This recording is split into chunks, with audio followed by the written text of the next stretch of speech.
8가지의 복을 얘기하시죠. 이런 사람이 복이 있다 하면서 8가지의 복, 우리가 그래서 흔히 팔복이다라고 알려져 있습니다. 그러나 제가 지난 시간에 말씀드렸죠.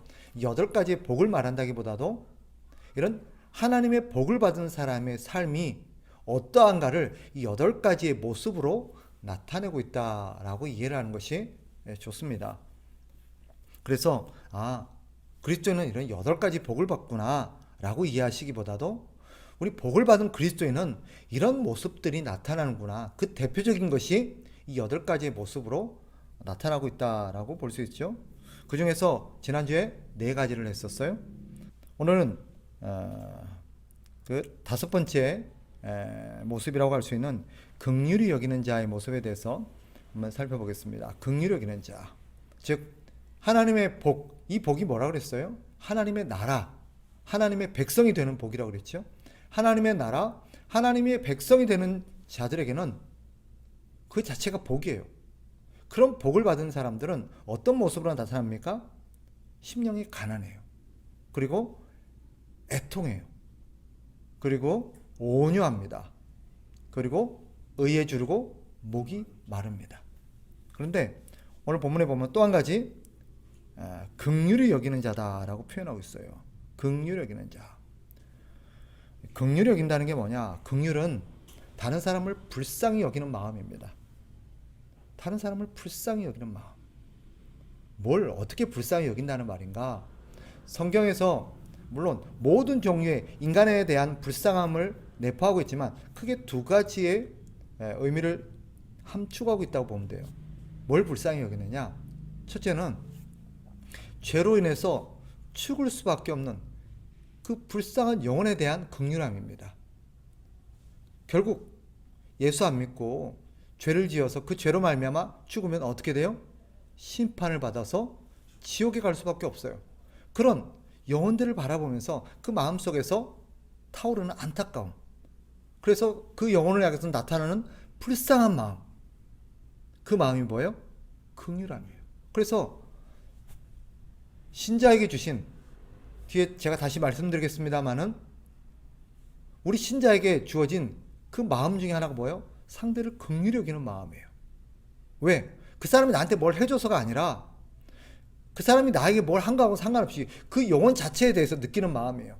예수님을 알지 못하고 죄로 인해서 저렇게 하나님 없이 살다가 그 죄의 대가로 인해서 멸망하고 결국 지옥에 떨어질 그 영혼을 보니까 한없이 불쌍히 여겨지는 마음. 그래서 그 영혼을 향해서 다가가서 그 영혼을 하나님께로 인도하고 싶고 그 영혼에게 하나님의 나라와 하나님의 복음을 들려주고 싶은 마음, 그게 긍휼의 마음이에요. 그래서 첫 번째 이 긍휼의 마음이 어떻게 발동해요? 인간 자체에 발동해요. 하나님을 모르고 살아가는 그 영혼에 대한 불쌍. 두 번째는 고난당하는, 물론 그 모든 것이 이 땅의 죄의 결과로 나타나는 모습이기는 하죠. 그런데 그 영혼이 여러 가지 모습으로 고난을 당하는 모습을 보면서 불쌍한 거예요. 예를 들면 먹지 못해서 배고파하는 모습, 아파서 힘들어하는 모습, 누군가에게 상처를 받고 누군가에게 어떤 심한 고통을 받아서 그로 인해서 고통당하는 모습, 이런저런 삶에서 느껴지는 그런 고난들, 그 사람 당하는 고난을 보면서 사랑하는 사람을 잃어버릴 수도 있고 재산을 잃을 수도 있고 사업이 망할 수도 있고 어떤 시험에 떨어질 수도 있고 질병에 걸리고 여러 가지 사람들한테 왕따를 당하고 미움을 받고 그런 인간이 당하는 고통에 대해서 불쌍히 여기는 마음이에요. 그러면 우리에게 나타나는 질문이 이거죠. 그럼 그리스도인은 왜 이렇게 다른 사람, 그러면 뭐 예수 안 믿는 사람에게는 다른 사람을 불쌍히 여기는 마음이 없느냐? 있을 수 있어요. 그러나 그 불쌍히 여기는 마음이 지극히 제한되어 있어요. 어떤 사람, 적어도 자기가 미워하지 않는 사람, 그죠? 그리고 자기가 아는 사람, 자기가 좋아하는 사람, 그런 사람에게 국한되어 있어요. 아니면 순간순간 정말 우리가 어떤 영상을 본다든지 TV를 보면 아프리카의 어떤 가난한 아이들이라든지 어떤 여러 가지 기아와 여러 가지 전쟁과 이런 것들을 보면서 고통당하는 영혼을 보면 우리 안에 불쌍한 마음이 나타나기도 해요.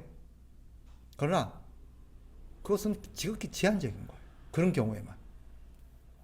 그러면 신자에게는 왜 이런 긍휼의 마음이 있느냐? 그것은 예수님 때문이에요.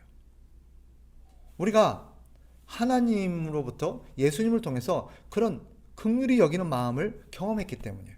하나님께서 우리를 불쌍히 여기고 죄로 인해서 죽어가는 우리들, 그로 인해서 고통당하는 우리들을 하나님이 불쌍히 여기셔서 예수 그리스도를 보내주셔서 우리에게 긍휼의 마음을 베풀어 주셔서 우리를 어떻게 하셨어요? 우리를 죄로부터 구원해 주셨어요. 그분이 대신 희생하심으로써. 그럼으로써 우리가 그런 긍휼함을 입고 그 긍휼함을 우리가 경험하다 보니까 그 마음이 우리에게도 있는 거예요. 먼저 하나님의 사랑과 하나님의 긍휼하심을 입었기 때문에 자연스럽게 나타나는 마음이 뭐예요? 다른 사람을 불쌍히 여기는 마음이에요. 왜요? 그 마음에 이런 게 작용해요. 나도 저랬었는데, 나도 하나님을 모르고, 나도 죄에서 허덕일 때 나도 저렇게 살았는데, 나도 저런 모습이 있었는데, 나도 저렇게 힘들었었는데, 나도 저렇게 고생했는데 하면서 내 마음속에 긍휼히 여기는 마음이 나타나는 거예요. 그래서 이 긍휼히 여기는 마음은 아예 안 됐다 하고 넘어가 버리는 게 아니라 뭘로 나타나요? 행동으로 나타나요. 그 영혼에 다가가서 복음을 전하고 하나님을 전하고, 그리고 내가 할 수 있는 뭔가 물질을 나눔으로써 그 영혼을 돌보는 마음이 뭐예요? 긍휼이에요.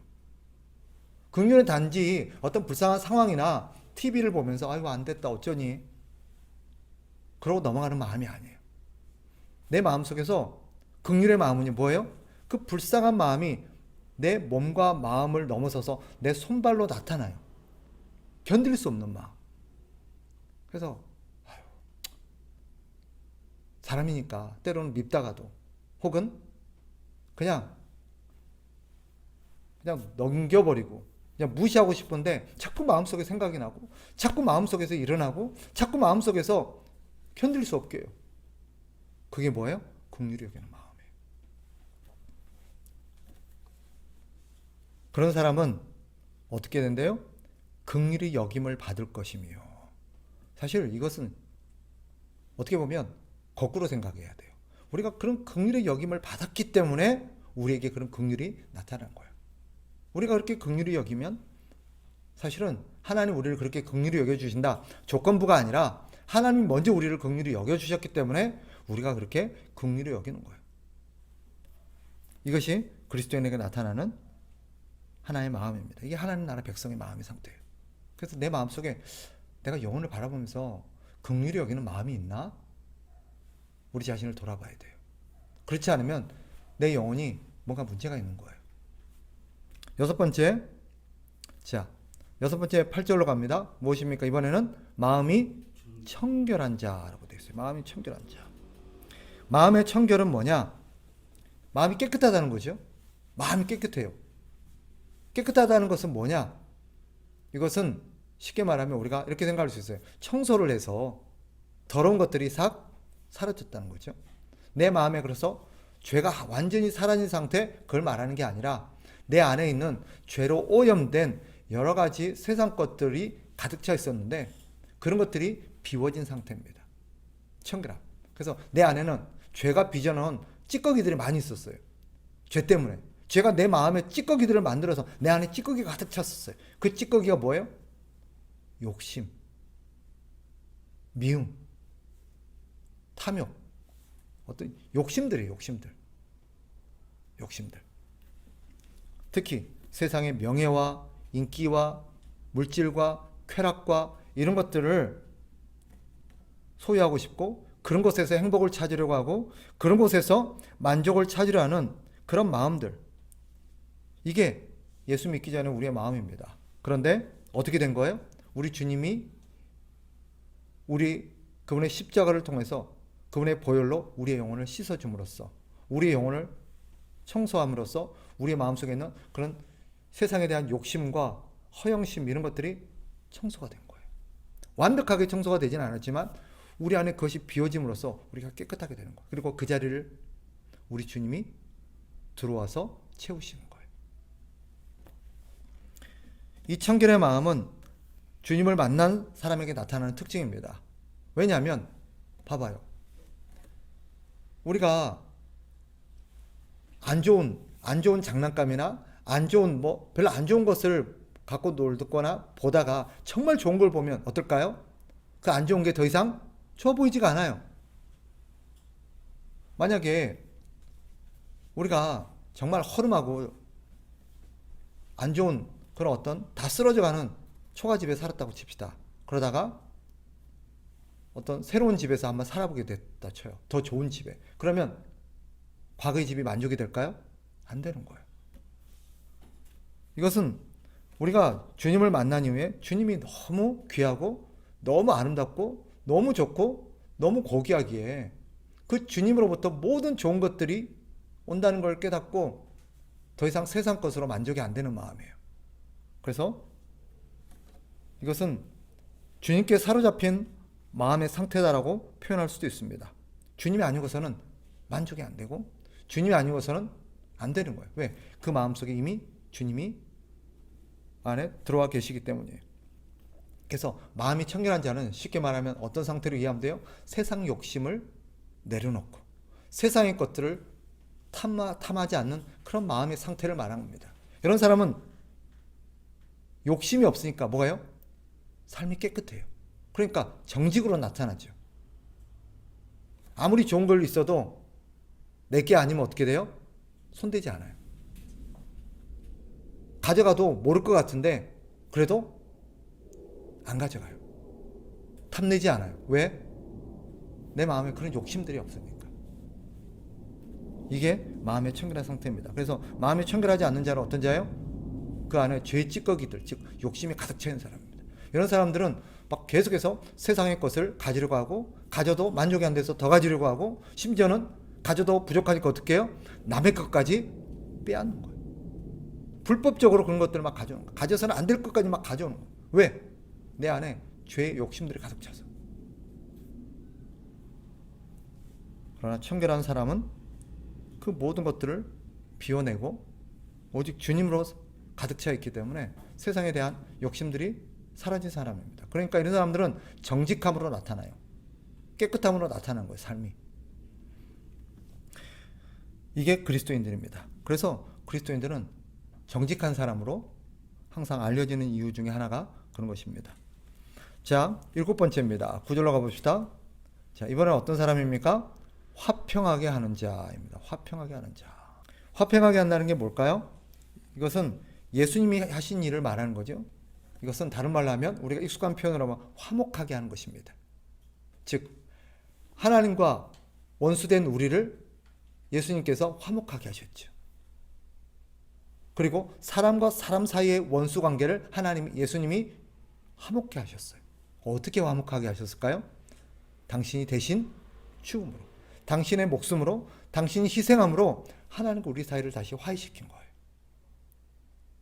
왜냐하면 우리가 하나님께 반역을 하고 우리는 하나님께 명예와 하나님께 우리는 손해를 입혔어요. 하나님께 죄를 지었어요. 하나님을 실망시키고 하나님을 배신함으로써 하나님의 명예와 하나님의 영광을 우리는 손상시켰어요. 그런데 그것을 회복시키고 그것을 다시 만회시킬 수 있는 분은 누구밖에 없어요? 예수님밖에 없어요. 예수님이 대신 희생하심으로써 우리를 하나님과 다시 화목하게, 화해하게 만드신 거예요. 그래서 우리를 하나님과 다시 만나게 하셨고 하나님과 다시 사귈 수 있도록, 교제를 할 수 있도록 하신 거예요. 이게 화목하게 하는 것입니다. 근데 그리스도인은 어떤 사람입니까? 화목하게 하는 사람입니다. 화목하게 하는 사람.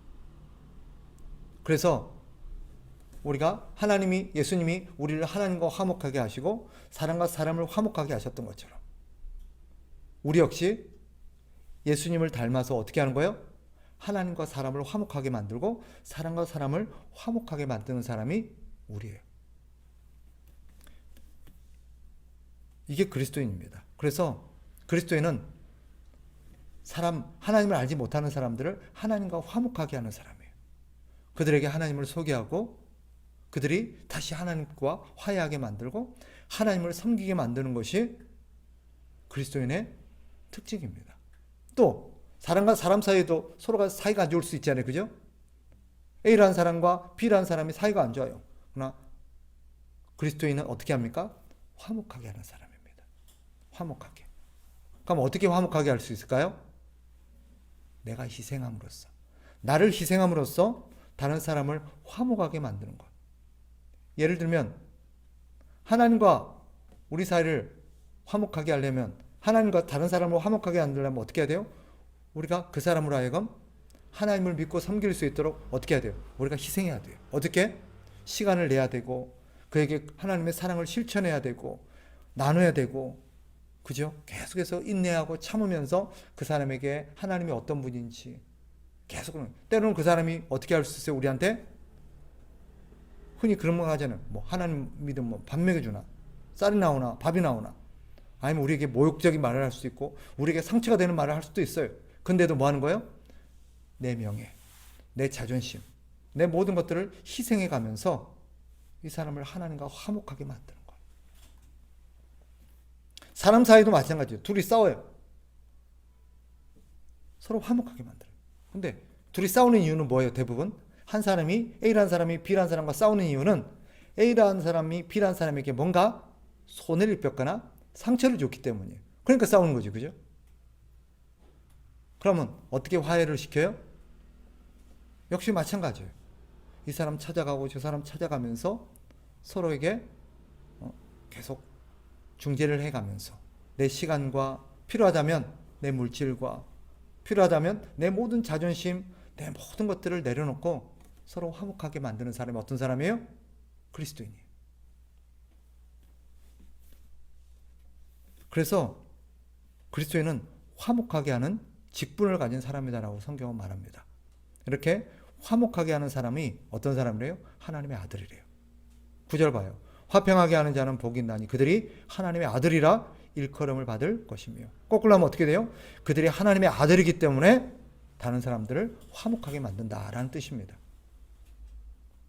그래서 이 팔복은 거꾸로 이해를 하는 것이 사실은 더 정확하게 이해할 수 있는 방법이에요. 자, 마지막 8번째. 자, 10절로 가봅시다. 8번째는 무엇입니까? 의를 위하여 박해를 받는 자. 의를 위하여 박해를 받는 자. 자, 의를 위해서 박해를 받는다. 박해를 받는다는 건 뭔 말인지 알아요? 그죠? 막 다른 사람한테 괴롭힘을 당하는 거죠. 핍박을 당하는 거예요.